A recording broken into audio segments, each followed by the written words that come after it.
Bonjour à tous. J'espère que vous et vos familles allez bien. Pour celles et ceux qui ont été personnellement affectés par cette pandémie, je veux vous adresser mes plus sincères condoléances. Je ne peux pas imaginer à quel point cela doit être difficile. Cette période, c'est une période stressante pour nous tous, et alors que nous avançons, il semble toujours y avoir quelque chose qui nous tient à bout de nerfs. Quelque chose de nouveau qui nous trouble en cette période déjà inquiétante. C'est comme vivre continuellement des montagnes russes d'émotions. Le 10 avril, le premier ministre nous l'a présenté pour la première fois, la réouverture des écoles. Il a rapidement changé son discours le lendemain et a rassuré le public sur le fait que les écoles ne rouvriraient que si elles étaient saines et sécuritaires.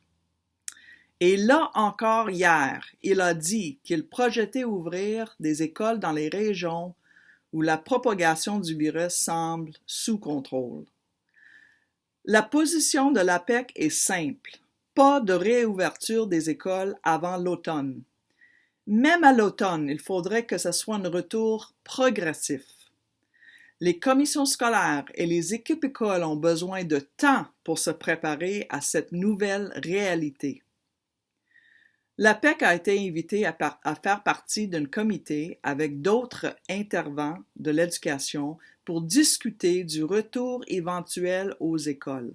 Il y a beaucoup de travail à faire et beaucoup de questions sans réponse. Et je veux vous rassurer qu'on va poser ces questions difficiles au gouvernement. Avant la pandémie, les écoles souffraient déjà. De nombreux élèves ayant des besoins particuliers, inclus dans les classes régulières et ayant des plans d'intervention, manquent de services. Des bâtiments ont désespérément besoin de rénovation, un manque de personnel de soutien pour l'entretien et le nettoyage des bâtiments. Certaines écoles sont remplies à la pleine capacité et pour couronner le tout, il y a une pénurie d'enseignantes et enseignants ainsi que de remplaçantes et remplaçants. Que se passerait-il si les enseignantes et enseignants tombent malades ou ne peuvent retourner au travail?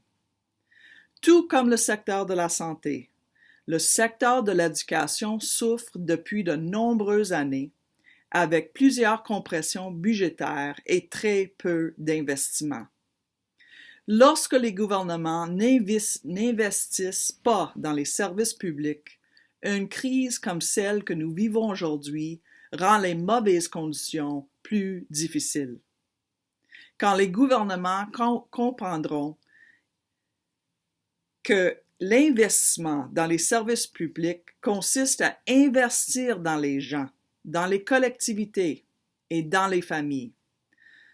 Je suis très déçu et très contrarié que nous retrouvions dans cette mauvaise situation à cause du manque d'investissement. C'est honteux.